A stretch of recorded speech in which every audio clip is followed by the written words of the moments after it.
ఎదగాలనుకున్నవాడు చాలా ఒదిగి ఉండాలి. ఎదగాలనుకున్నవాడు ఒదిగి ఉండాలి. బాత్రూముల దగ్గర నుంచి నీ పరిచర్య ప్రారంభం కావాలి. స్టేజీల చుట్టూ తిరిగితే ఎదగరు. బాత్రూముల దగ్గర నీ పరిచర్య ప్రారంభం అవ్వాలి. చెప్పుల దగ్గర నీ పరిచర్య ప్రారంభం కావాలి. తిన్న ప్లేట్లు కడిగే దగ్గర నీ పరిచర్య ప్రారంభం అవ్వాలి.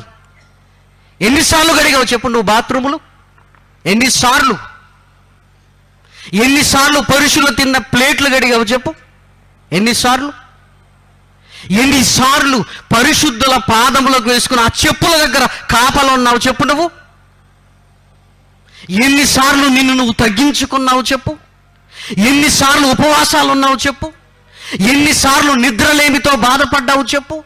ఎన్ని రోజులు దేవుని కొరకు ప్రయాణం చేశావు చెప్పు? వెనక్కి తిరిగి చూసుకుంటే ఏమీ ఉండదు. కానీ నన్ను అనగదొక్కుతున్నారండి.